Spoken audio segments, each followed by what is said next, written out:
Tyrone Gethers, Jr., host of The Source of Inkwell, live on KUAW, Knowledge, Understanding, and Wisdom.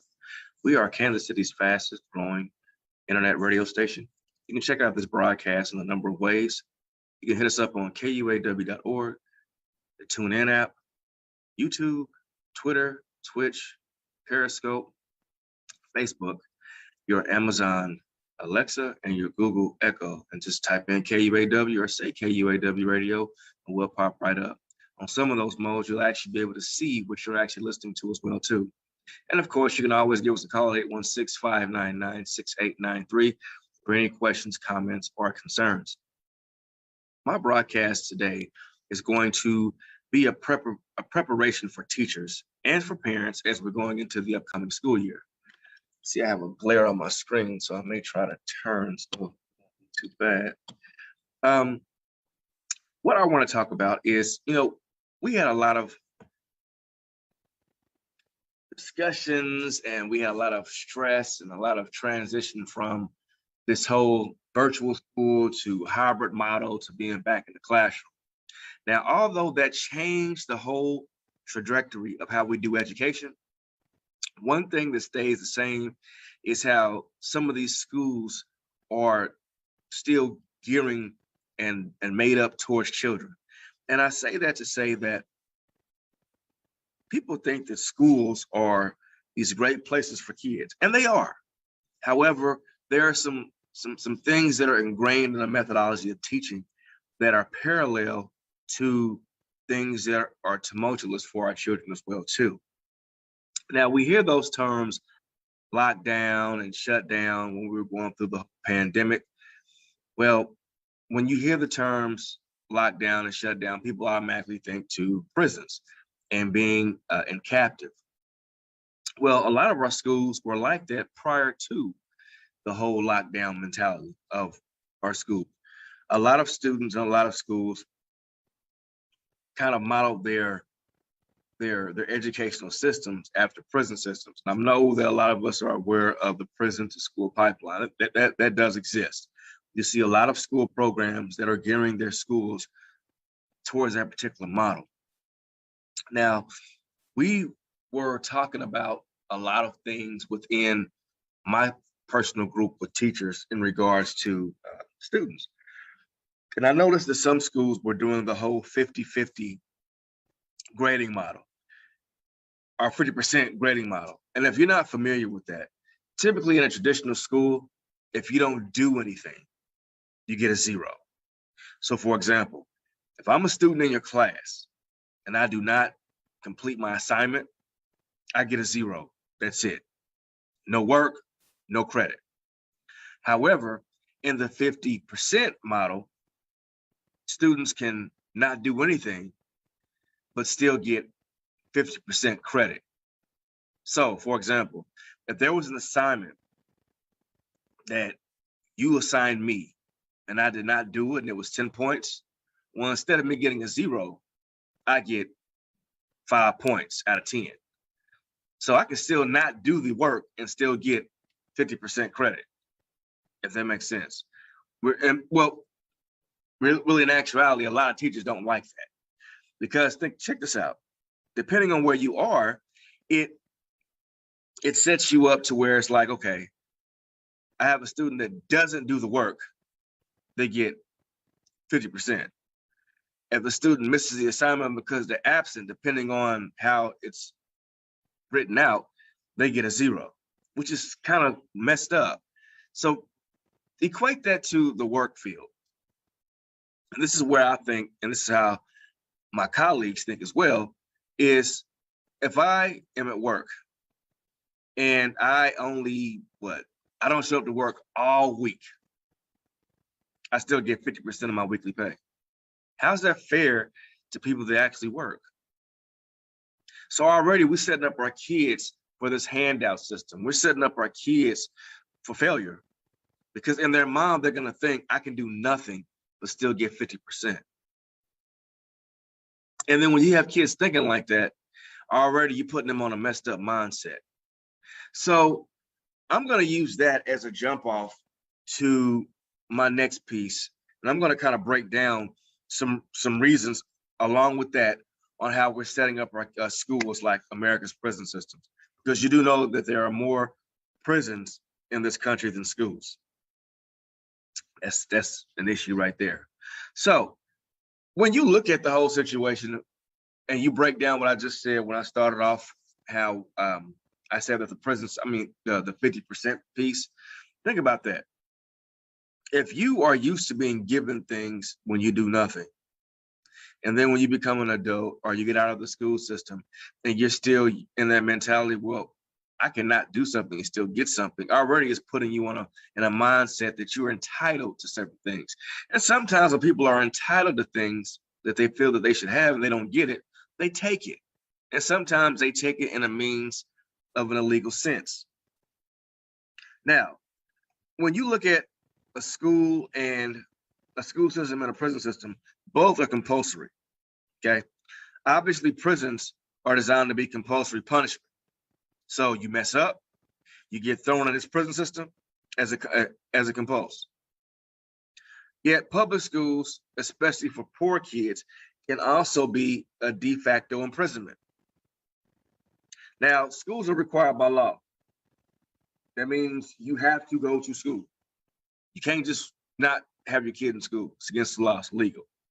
I mean, there are court systems right now that fine parents astronomically for their kids not attending school or for their kids missing an abundant amount of school. Now, geographically or financially, parents in some other kind of way are limited to their local public school. Students end up being forced by law to be dictated towards a state-run institution. So what am I saying? Let's say that financially I can't move out of a certain neighborhood, and the only school that my kid can go to is a school in our area, and that school's not a good school. So my kid has to go there because I can't afford to move to another school, another area. Or in our area where we live, there's only one school, and the next school isn't over in the other county. So geographically, we're stuck in this school. So because we're stuck in this school, we have to go here. See, some school districts have that neighborhood school factor where you have to go to schools in your neighborhood. And if you're in a economically poor neighborhood, think about how that school might look or how that school might be run. Because see, a lot of people in this country like to equate crime with low income.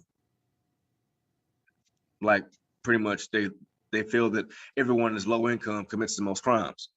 But this past summer, I've been looking at the news, and we have a very high tax bracket in a particular suburb around here. And that's been more crime over there than anywhere else. So I think my aunt said it best: crime knows no address. Okay, so it's worth to mention that there are vouchers that kids get to go to certain schools, and there's certain support that parents can get in certain schools too, if you have that lack of choice within your particular school. When I say vouchers, sometimes I know we had a school system here that became unaccredited, and students were wanting to migrate to other school systems. So the state gave their parent or gave the schools vouchers to accept these kids from other school districts. Also, there are certain means of assistance in some of these low performing schools too. So you got to kind of look for that also and see what they can offer you. Now, some schools do offer that, but other schools, they may not. So you may want to look into that too. So when you go and you're forced to go to these particular schools, you might want to ask, okay, is there a way my kid can get a voucher and go to another school? Or is there some resources that you have for us in this particular school system? If not, then that's a problem, because they're telling you this is where you're going to go, this is where you're going to stay, and you're going to accept what we give you. And that's not good. All right, next one, overcrowding is an issue. Now, there are some schools that if you look at the state may mandate how many kids can go to school or inside of a classroom. In the state of Missouri, it is 35 students per one teacher. So I can have 35 kids in one classroom. Now, some people think that's not a big deal, but if your classroom is the size of a living room, a standardized living room, think about 35 kids being up in there. I had an overcrowding issue, and we had kids mandated on COVID. So when I was trying to do the social distancing, it was an issue there. When I went to another school district, this teacher said she had 39 kids in the classroom, and that's over the state requirement. And she was afraid to bring that up to her school system because she was afraid that she'd get in trouble. I'm like, nah, that's nothing to be afraid of. Your school district is going against what the state is telling you to do. So they're on your side. That's another thing, teachers. Y'all got to know y'all's rights. I'm going to do another show about that too, because there's a lot of stuff going on in these schools that go against the law, and you all accept that because you're afraid to speak up. Think about the role model that you, think about the role model that you're setting in front of your students, being afraid to speak up. It's a contrast. But anyway, back to the overcrowding issue. In the case of prisons, the drug war, and we've already talked about how certain drug offenses shouldn't even be federal offenses, which I agree, and other misguided prosecutions of nonviolent offenses has unleashed a torrent of criminals in the prison system. So you have some people who are thrown in just to, for numbers, because you do know, just like in schools, the more kids you have in school, the more money your school gets, theoretically. The more inmates in prison, the more money that prison gets. Now keep in mind, you have more privately funded prisons than you have federal prisons. Now, in the case of schools, the aforementioned herding of young Americans into local public schools creates the same result, overcrowding. And note, I did say herding. They are herding these kids. They're telling you where to go, and they're corralling our students in these school buildings. And as they're corralled, that's where they're stuck until they're overflowing over. Now, the intelligent policies to reverse both problems will be the decriminalization of nonviolent offenses and school vouchers.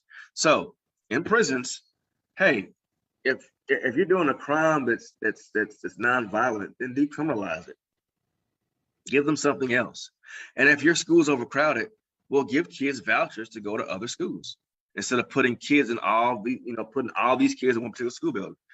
Now, some school districts do a good job of distributing the wealth of students in different buildings. However, other schools throw them all in.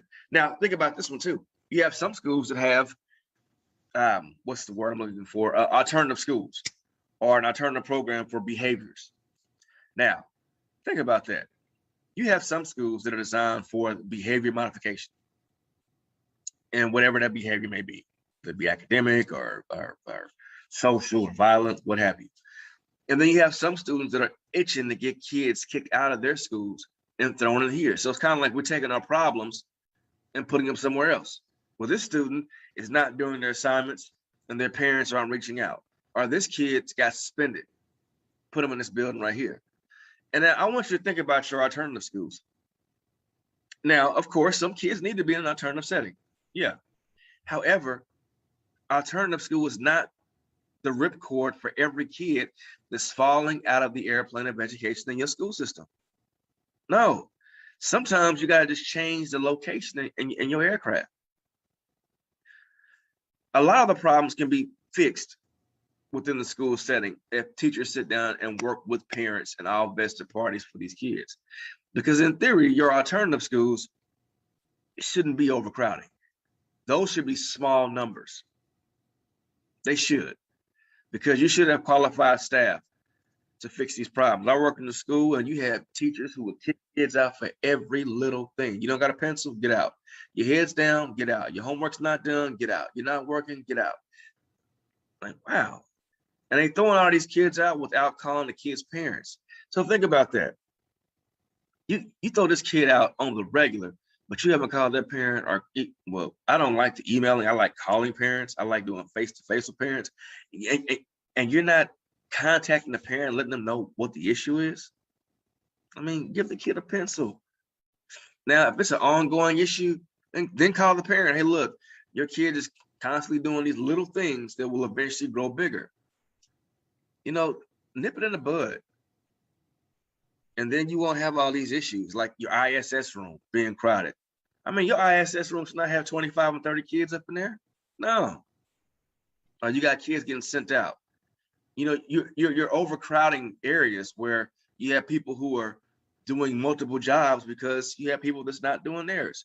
So if I know I kind of got off on another tangent, but it does kind of go into the whole overcrowding too. You need to look at how you can distribute the wealth of your students evenly across the board. Don't put them all in one particular room. And also principals, your strong teachers, stop giving them all the challenging kids, because they're not, I mean, yeah, they do their job well, but you can burn them out. And when you burn them out, what are you going to do? Okay, both are prone to violent insurrection. Of course, if you have a lot of people together, that creates tension.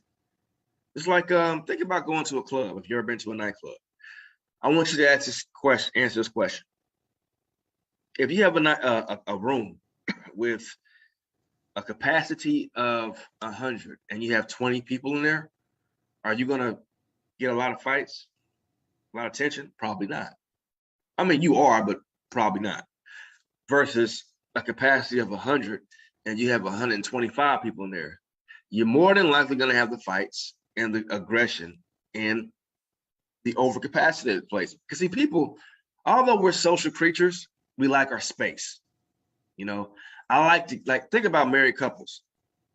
Now, I know you love your wife, you love your husband. You do, of course you do. However, sometimes when they're not in the bed next to you and you can do this, feels great. It does. It does. Because every now and then you need your own personal space. So if you're in the classroom and you got kids all stacked up on each other, or if you're in a prison, we already know what happens in prisons. You got that violence. Something's going to pop off. So in case, both prison breaks and school shootings occasionally, but not infrequently, stir public fear on the nightly news. Now, when either occurs, blame is usually spread liberally and often misplaced. The state should be at least partially faulted for overwhelming presence, yet an inability to effectively maintain peace. Now, the more people you have, the more likelihood you're going to have for violence, for tension, for war. And like I said earlier, evenly distribute your numbers all across the board. Don't put everyone in one particular room. I don't care if Mr. Such and Such is the best teacher. Don't put all those kids in that particular classroom. Separate it, spread it out. Because you're gonna wear it down the situation. You're gonna wear it down on the levees. Now, insurrections can be prevented when prisoners are correctly controlled. School shootings can be prevented if kids are effectively taught right from wrong. Now, in that particular sense, I can kind of see the parallel that my notes are going on. But one thing you got to look at is think about the bigger picture here. Give people their own personal space. Now, I'm wearing a shirt. No, I am wearing a shirt. It would be very uncomfortable if I had someone else in my shirt with me. Because if you got people fighting over space, it'll be a tug of war. And people will feel that things are being taken from them or things are being withheld from them, right? So if you got that going on, that creates friction, and that friction creates a fire that if it rages for too long, it'll be hard to put out. So again, that goes with the overcrowding of the space. And also in these schools, put people in place that can diffuse these situations versus adding alcohol to it and making it blow up even further. So it's gasoline. So keep that in mind too.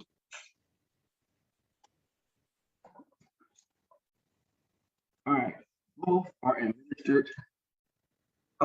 are poorly administered and inefficient. Sad to say, and I'm going to say this too, y'all. I mean, I don't mind saying this. The deeper and deeper I get into education, the dumber and dumber our school leaders are. And when I say that, when I first went to school, you had individuals who were educators running schools. You don't see that now. You see people who run, businesses run schools, and you see politicians running schools. Politicians and business people should not run schools. Educators should run schools. That's like when you go to church, your pastor, your rabbi, your imam should run your religious building. You should not go to your religious institute and see a clown running it. Doesn't make sense. So why do we have individuals who don't have education degrees or an education mindset running school systems and putting people in place that don't run school that particular thing or that model? For example, if someone does not have a transportation background, they should not run your school district transportation.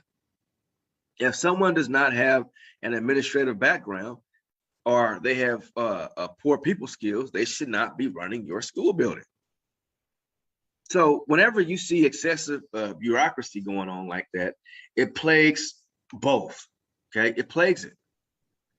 And the heavy state regulations on American K through 12 education has enjoyed a well-documented history of failure wasting on money and resources to little benefit the students and parents. So when you see that, like for example, I had one show and I said, whenever you have a top-heavy school district where you have your superintendents making more money than the president of the United States, and your central office is top-heavy with money, you don't have a money problem.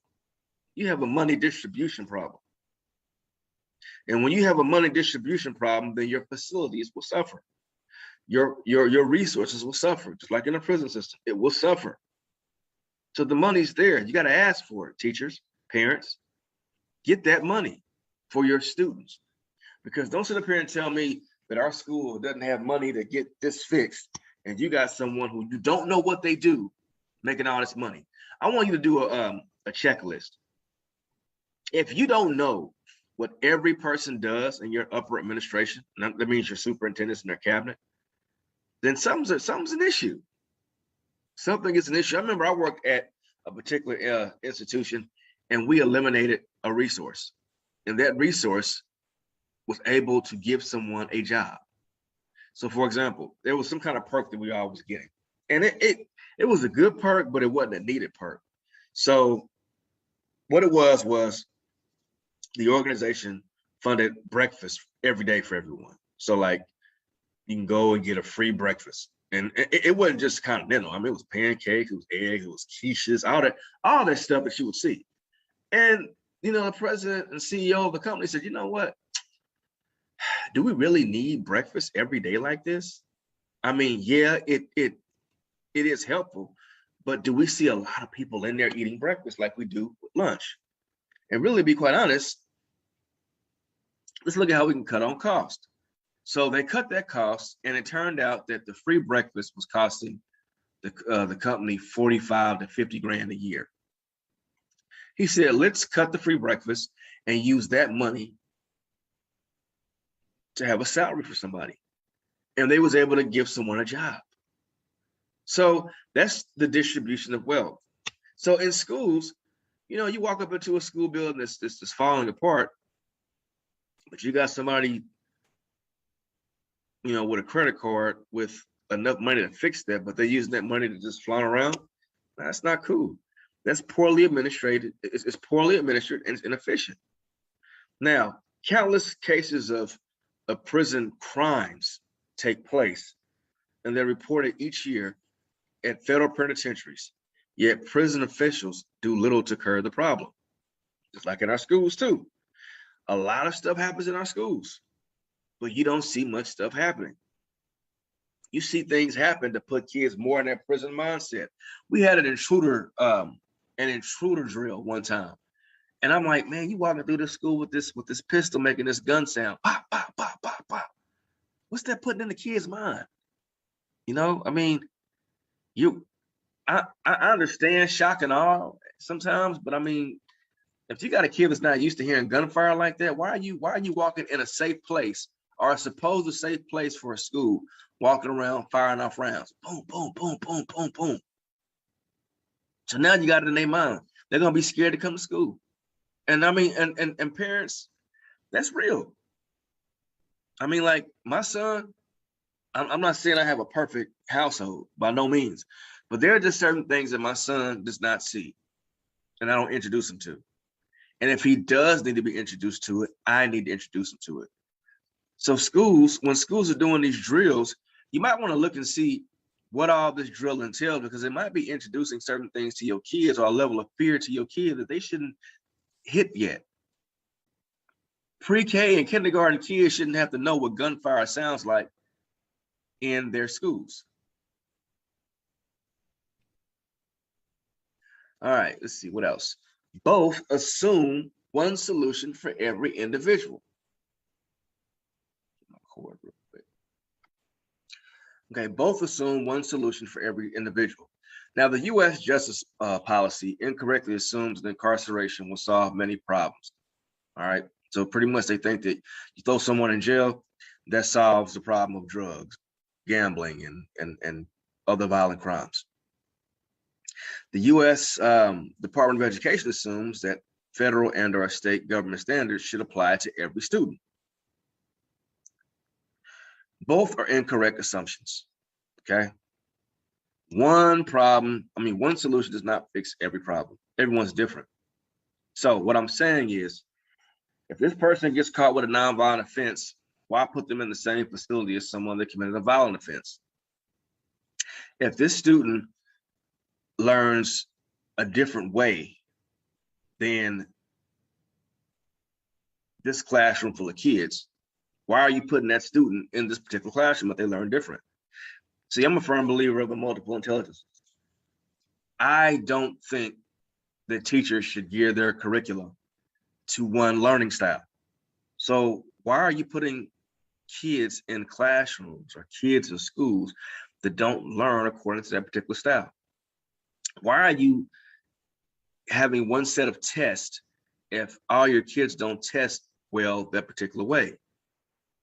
You know, and when you do that, you're putting them all in that mindset, your students, that everything needs to form to this one particular thing, one particular beat. Kind of like I watched this TV show and they said, this guy said, I don't like elections. It needs to be one person to say, hey, I'm running for president. And we all say, yeah, let's go ahead and do that. Now, of course, that works for him, but that does not work for everyone, okay?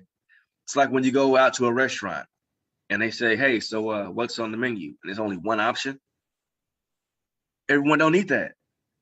It's a menu, right? So why can't education be a menu for our kids? Why can't kids have a selection on where they can go? Now, some areas, it's easier for kids to select what school they want to go to. Many areas, it's not, and they're not good. Same thing for crime offenders. All right, you commit this nonviolent crime. Well, we're going to throw you up in Leavenworth. Whoa, the federal prison, all I did was, steal some groceries from the store. You're going to put me in Leavenworth? All right. So, think about that. So, one size does not fit all. One size does not fit all, especially with education. And when you do that, that is a form of oppression. That's a form of enslavement. And we all know our prison systems are forms of enslavement. So if I'm sitting up here thinking, hey, I have all these kids from different races, religions, educational backgrounds, different educational strengths and needs, I'm going to put them all on this one curriculum. That does not work. And you wonder why your data is not where it should be. So when you assume that one solution is for every person, so think about that. If I feel that every kid needs to reach this particular mark, despite whatever they go through, then of course there's going to be consequences for ones who don't. Think about that cartoon. It was an elephant, a fish, a dog, and a butterfly. And the guy said, hey, I'm going to test you all on how well you climb that tree. Now, of course, they're all going to fail. And that's what we're doing right now to our kids. We're telling our kids, I want you all to climb this tree. And it's a tree that they're not designed to climb. But if they can't, you tell their parents, oh, they're sped, or they have some kind of other learning disability, or they got a behavior issue, or we got to kick them out of this school, or you're not effective. or that teacher, you're not teaching this kid right. You're the problem. And that's not the case. The case is the system is designed in an unfair, inequitable manner to oppress our kids when they walk in the door. So already they're being preconditioned on oppression. You got, you expect kids to learn something or know something that they have that they haven't been taught. We got to be more cognitive instead of being behavioral. Both are unnecessarily expensive to taxpayers. Oh, this is a big one. Because politicians fear comprehensive solutions to problems, they end up throwing money at whatever doesn't work right. They do. Oh, they do. And especially if you have a superintendent or someone in your district that's political, they try to get funding. But that funding, where does the funding really go? Ask that question. Where does the funding go?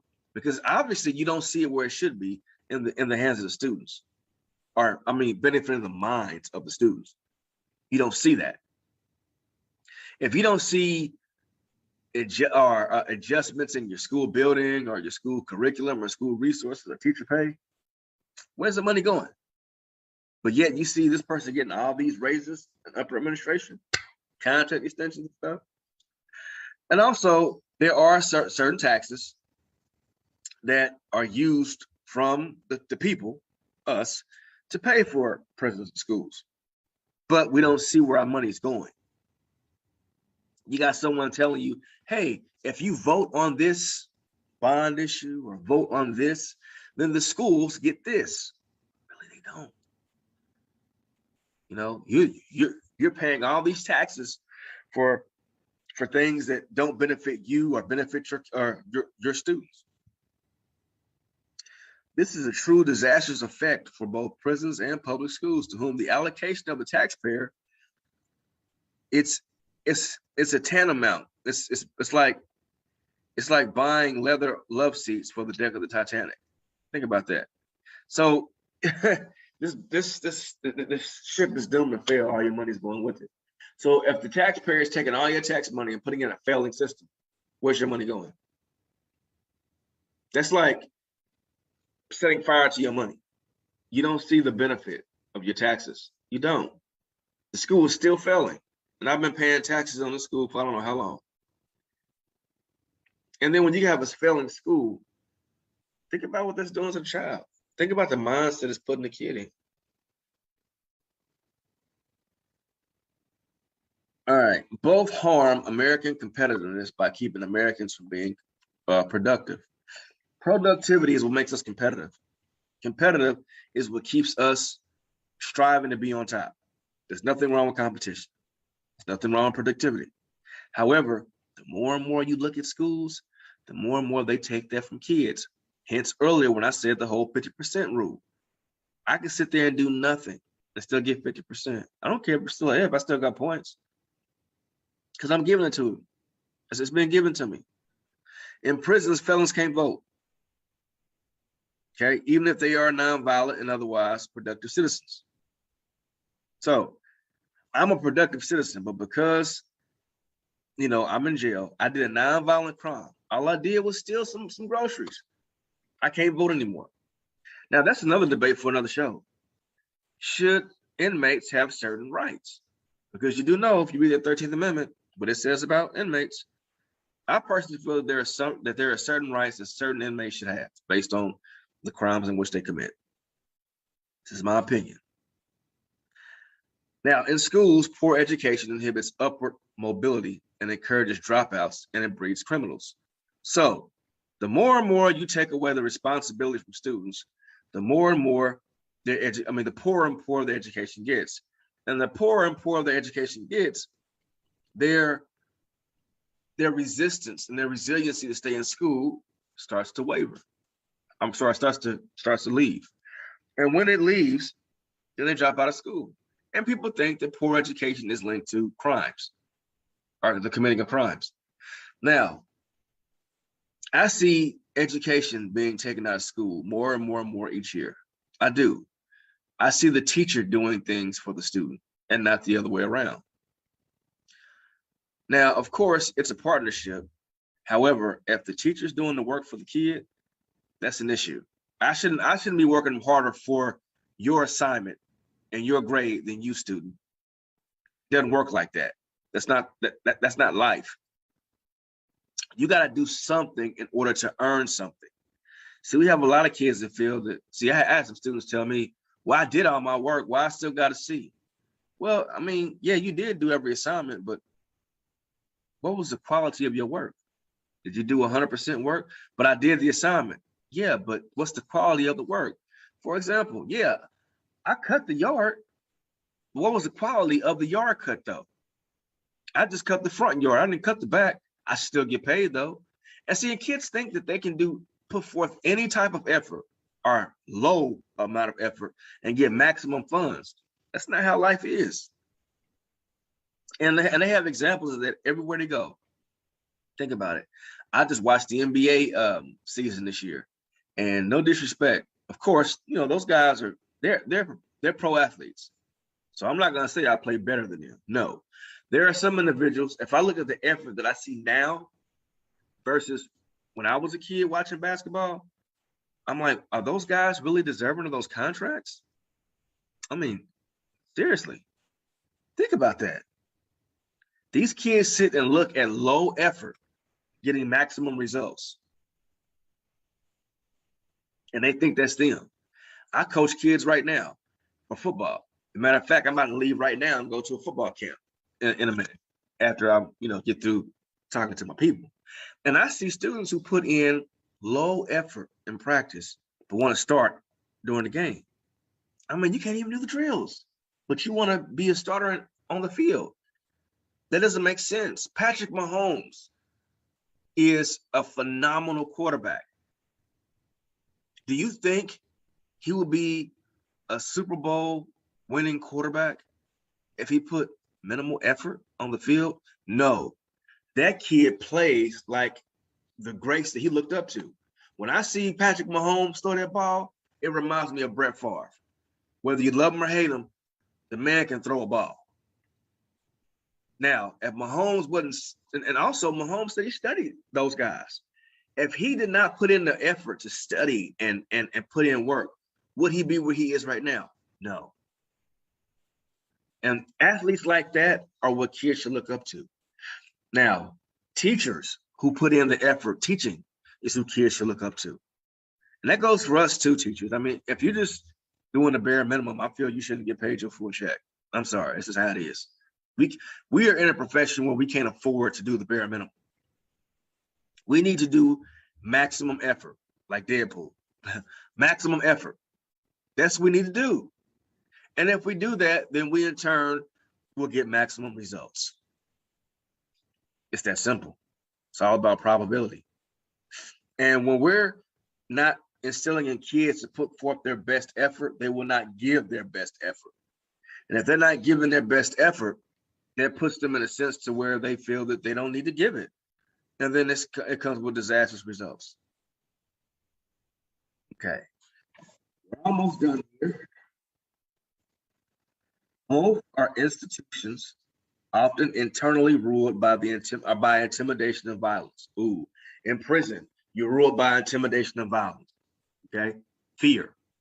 I'm going to do this to you if you don't do this. In schools, I'm going to do this to you if you don't do this. Okay. Yes, kids can be intimidated by their teachers and by their administrators. Yes, teachers can be intimidated by their administrators. Yes, administrators can be intimidated by parents. Okay, it's across the board. You should not rule by fear. Kids should not walk in line and then when they step out of line, they're afraid of what's going to happen to them. I've seen it. I've seen and teachers go ballistic. I've seen administrative officials go ballistic over little things. I've seen principals snap on teachers in front of students. I've seen parents beat their students in school systems. I've seen all that. And that's not cool. And when you're using fear tactics, when you're using intimidation and violence to get your point across, that's an issue. You know, these tough and callous inmates become leaders in prison, okay? Because of that. You have kids become leaders, and that bully mentality is real. Okay, there are some teachers, there are some schools that allow that stuff because they feel that it mitigates and takes care of the problem itself, and it doesn't. You got kids scared to go to school because they feel this kid who's not checked because they cool with this adult, it's okay. You know, you shouldn't let individuals like that have the keys to the car. So schools, please, if you see that bully mentality, whether it's from the administrator, from the adults, from the kids, or whatever, get that up out of there, because that bully mentality and that de facto lord over the peers and all that, it deals out the trend setting of punishment, and punishment is not should not be in education.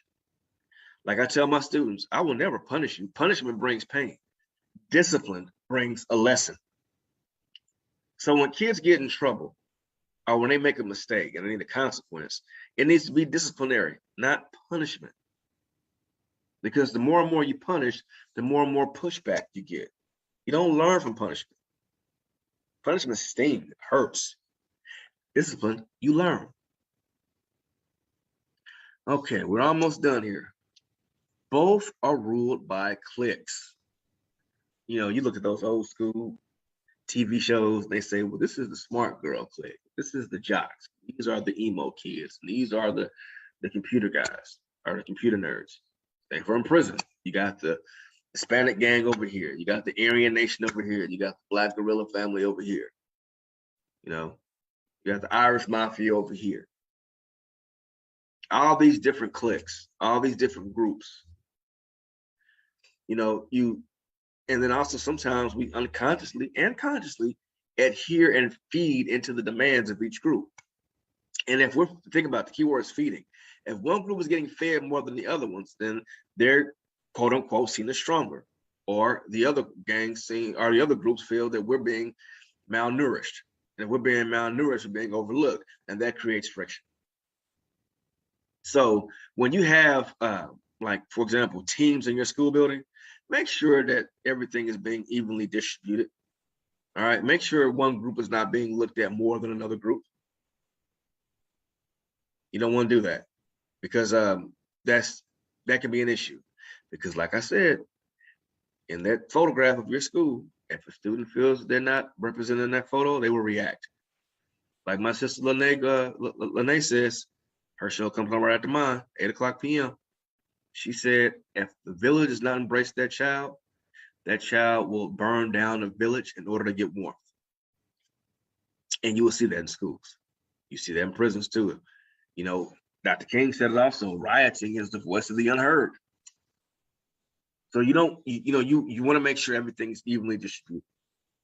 You want to make sure that you're not consciously and unconsciously feeding into the demands of a clique or a group in order to oppress another one. And then, of course, both have tenure regulations not conducive to improvement. Now, people say that I want tenure on my job, but what does tenure really mean? I worked in a school setting one time, and I had a teacher. She did this 2 years in a row. She no-showed work for a week. And I'm not going to say what she did or what she was doing, because one, it's not our business to discuss that. And two, let's look at the main thing. Doesn't matter what she was doing. What matters was she no-showed, okay? The teacher no-showed for a week, and because the teacher was on tenure, was still allowed to keep their job and get their contract and get their raise. Wow, how was that productive? How? Versus you have these teachers who, you get your contracts, and for about, 5 years, you're an at-will employee. That means they can fire you whenever. That's not cool. So you got this at-will employee that comes to work every day, but their contract's not renewed. But you have this tenure teacher who no-show for a week, didn't call nothing, and showed up on the next day, on the next week like nothing happened, and they still got their job. That's not cool. And you got that in prison systems too. When you have people that don't care, don't give a darn about their job, and if your students see that, okay, if you don't care about my education, why should I care about my education? If you don't care about my safety, why should I care about my safety? Okay, I'm in all my life in this school, this teacher gave me 30%. I'm thinking 30% is the norm, whereas in this school, it's just some 95% is the norm. Who's going to be the issue here? You know, now we all know that when that when you get mediocrity, it's not a good thing. It's not. Now, prisons have the opposite problem. The average tenure of a prison guard or prison chief is 2.4 years, which isn't nearly enough time to pursue the real reform. So that's their issue.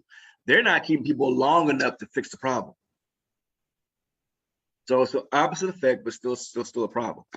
Now, I know I said a mouthful. One thing we got to understand and realize is that when we are teaching our kids, we need to make sure that our kids know that they are our most precious resource. I mean, not to sound like a cliche, but Whitney Houston sung it best in her song, that she believes the children are our future. They are our future. Whether you like that kid or not, the kid in that classroom is going to be your next doctor, lawyer, president, teacher of your child, owner of a business, technician, welder, military official, whatever.